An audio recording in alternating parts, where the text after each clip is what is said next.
Super Saravana stores. திமுகவில் ஓ பன்னீர்செல்வம் இணைந்து விட்டார் என்ற செய்தி தமிழக அரசியல் களத்தை மீண்டும் பரபரப்பாக்கிவிட்டது. அதிமுகவில் 3 முறை முதலமைச்சராக இருந்தவர் ஓபிஎஸ். ஜெயலலிதாவின் நம்பிக்கைக்குரிய பரதனாக இருந்தவர் ஓபிஎஸ். அந்த ஓபிஎஸ் இன்று அதிமுகவின் பரம எதிரியான திமுகவில் உறுப்பினர் அட்டை வாங்கிவிட்டார். திமுகவிற்கு இவருடைய வரவு உற்சாகத்தை தருகிறதோ இல்லையோ, அதிமுக பாஜக கூட்டணிக்கு மிகப்பெரிய இடியாக அமைந்திருக்கிறது. ஓபிஎஸ் அதிமுகவிற்கு துரோகம் செய்துவிட்டார் என்று எடப்பாடி ஆதரவாளர்கள் சமூக வலைதளங்களில் பதிவிடுகின்றனர். ஆனால் ஓபிஎஸ் ஆதரவாளர்களோ அதற்கு தக்க பதிலடியை கொடுத்து வருகின்றனர். எந்த அதிமுகவிற்கு ஓபிஎஸ் துரோகம் செய்தார்? பாஜகவிற்கு அடிமையாக இருக்கும் எடப்பாடி அதிமுகவிற்கா, அல்லது புதிதாக கட்சியை தொடங்கி எடப்பாடியை தோலுரித்து காட்டியிருக்கிறாரே சசிகலா அம்மையார், அவருக்கு துரோகம் செய்தாரா? எடப்பாடியிடமிருந்து அதிமுகவை மீட்பேன் என சூளுரைத்து கட்சியை தொடங்கிய தினகரன் இப்போது எடப்பாடி தலைமைக்காக பிரச்சாரம் செய்ய போகிறாரே, அவருக்கு துரோகம் செய்து விட்டாரா என சரவெடி கேள்விகளை எழுப்புகின்றனர். ஓபிஎஸ்ஐ எப்படியாவது என்டிஏ கூட்டணிக்குள் அழைத்து வந்துவிட வேண்டும் என்பதுதான் அமித்ஷா வேலுமணிக்கு இட்ட கட்டளை. ஆனால் கட்சிக்குள் தன்னை தவிர வேறு யாரும் வந்துவிடக்கூடாது என்றும் தன் தலைமைக்கு 2ஆம் கருத்து இருக்கவே கூடாது என்பதிலும் எடப்பாடியின் பிடிவாதம் ஓபிஎஸ்ஐ அதிமுகவிலிருந்து தள்ளி வைத்துக் கொண்டே இருந்தது. எப்படியாவது மீண்டும் அதிமுக நமக்கு வேண்டும், இரட்டை இலை நமக்கு வேண்டும் என்பதில் ஓபிஎஸ் ஆதரவாளர்கள் இறுதி வரை உறுதியாக இருந்தனர். ஆனால் அவர்களுக்கு கடைசி வரை மிஞ்சியது அவமானம் மட்டும்தான். இனிமேல் இணைந்தாலும் நமக்கு மரியாதை இருக்காது என்பதை புரிந்து கொண்ட ஓபிஎஸ் ஆதரவாளர்கள் மனோஜ் பாண்டியன் உட்பட பலர் திமுகவில் நேரடியாக ஐக்கியமாகினர். அரசியல்வாதிகளை பொறுத்தவரை வெற்றி என்பது மிக முக்கியம். குறைந்தபட்சம் கட்சி கட்டமைப்பும் மிக மிக அவசியம். இது இரண்டுமே எடப்பாடி அதிமுகவில் இல்லை என்பதை முழுமையாக உணர்ந்துவிட்டனர் ஓபிஎஸ் ஆதரவாளர்கள். தெற்கு, கடைமடை, சென்னை இந்த 3 பகுதிகளிலும் கட்சி கரைந்து கொண்டே செல்கிறது என்பது அவர்களது ஆதங்கம்.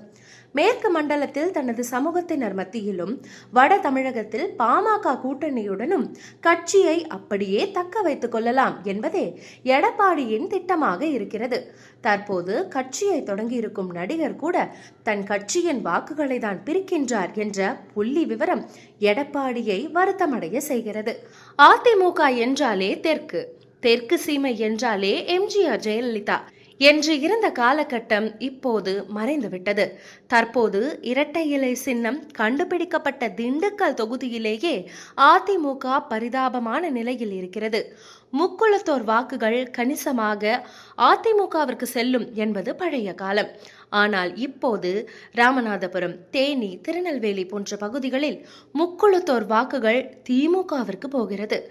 போதாக்குறைக்கு ஓபிஎஸ்ஐ பொதுக்குழுவில் வைத்து வாட்டர் பாட்டிலை வீசி அவமானப்படுத்திய சம்பவம் அதிமுக முக்குளத்தோர் மத்தியில் பெரிய அதிருப்தியை ஏற்படுத்தியது. அந்த கோபத்தை தான் கடந்த மக்களவை தேர்தலில் ராமநாதபுரத்திலும் தேனியிலும் காண்பித்தனர் முக்குளத்தோர் வாக்காளர்கள்.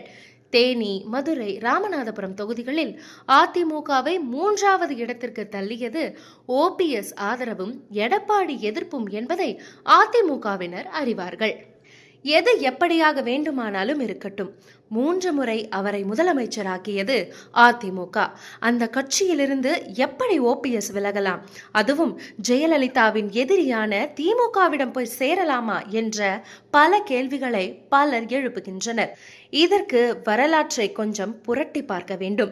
இந்த சம்பவத்தை பயன்படுத்தி அந்த வரலாற்றை நாம் தெரிந்து கொள்வோம். செப்டம்பர் 13, 1979 தமிழக வரலாற்றில் மிகப்பெரிய திருப்புமுனையை ஏற்படுத்தும் என்று எதிர்பார்க்கப்பட்ட நாள். அதிமுகவின் நிறுவனரும் அன்றைய தமிழ்நாட்டின் முதலமைச்சருமான எம்ஜிஆர் எதிர்க்கட்சி தலைவரான கலைஞரை சேப்பாக்கம் விருந்தினர் மாளிகையில் சந்தித்து பேச்சுவார்த்தை நடத்தினார். அந்த பேச்சுவார்த்தைக்கு காரணமாக இருந்தவர் ஜனதா கட்சி தலைவர் PG பட்நாயக். எம்ஜிஆர் கட்சியை கலைத்துவிட்டு திமுகவில் மீண்டும் இணைந்துவிட ஆயத்தமானார். கட்சி கொடியாக அதிமுக கொடியே இருக்கலாம் என்றும் முடிவானது. இப்படியாக எம்ஜிஆரே மீண்டும் திமுகவில் இணைவதற்கான வாய்ப்பை வரலாறு வழங்கியது. எம்ஜிஆரும் ஆயத்தமாக இருந்தார்.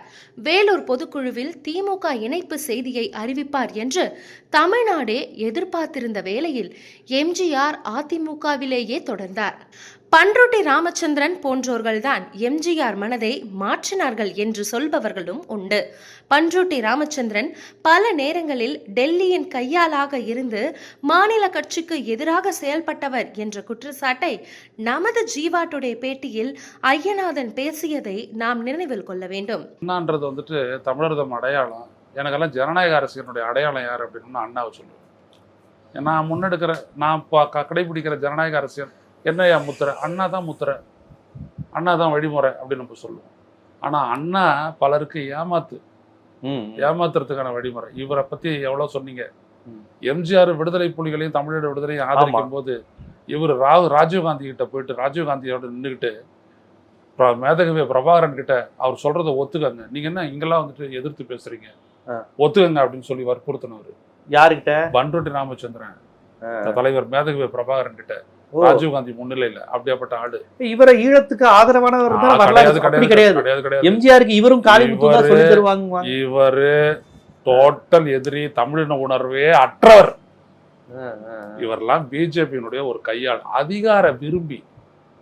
இவங்கெல்லாம் அதிகார விரும்பி. அண்ணன் பொன்னையா இருக்கிறாரு, அவர் வேற. நீங்க எப்படி போட்டு பரட்டிங்கனாலும் இப்படிதான் வந்து ஜெயலலிதாவை பார்த்து திராவிட பண்ணல நீ யாருலாம் கேட்டாரு பொன்னையன். ஆமாமா, அவர் பொன்னையா வேற. அதான் நான் சொல்ல வரேன், பொன்னையா வேற. நம்ம முனுசாமி இருக்கிறாரு, அவரு கூட வேற. ஆனா இவங்க எல்லாம் கிடையாது. இவங்க எல்லாம் வந்துட்டு அப்படியே நிறம் மாறும். டெல்லியோட ஆளுதான் எனி டைம். அவ்வளவுதான், அவங்கள பொறுத்த வரைக்கும் அவ்வளவுதான். நீ சொல்ல பார்த்தா 80s ஒரு டெல்லியோட ஆளுதான். எம்ஜிஆர் ராமச்சந்திரன்ற பேர்ல வந்துட்டு இவர் பேர்ல அக்கௌண்ட் ஆரம்பிச்சு பேசுவாங்க, நிறைய இருக்குது. அதனால நம்பாதீங்க. எம்ஜிஆர் இருக்கும்போதா எம்ஜிஆர் இறந்ததுக்கு அப்புறமா? எம்ஜிஆர் இருக்கும்போதே அப்பயே அவர் பண்ணாரு அவரு. ஆகையால் அன்றைக்கு பண்ருட்டி ராமச்சந்திரனின் செயலால் எம்ஜிஆரின் திமுக இணைப்பு கைகூடவில்லை.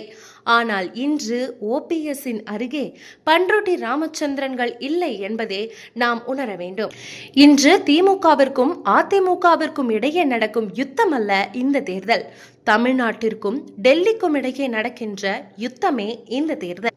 ஆகவே டெல்லியின் கொடுங்கரங்களில் இருந்து காப்பதற்கான யுத்தம் என்றே இந்த 2026 சட்டமன்ற தேர்தலை அரசியல் ஆய்வாளர்கள் கணிக்கின்றனர்.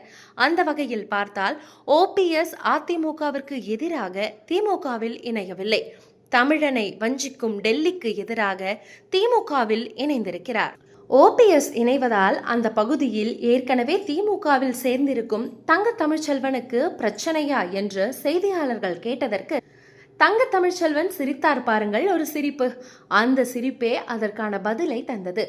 அந்த வகையில் வரும் சட்டமன்ற தேர்தலில் எம்ஜிஆர் ஜெயலலிதா தொகுதியான ஆண்டிப்பட்டியில் களம் காண்பாரா என்பது சில வாரங்களிலேயே தெரிந்துவிடும் என்கின்றனர் தேனி வட்டார திமுகவினர்.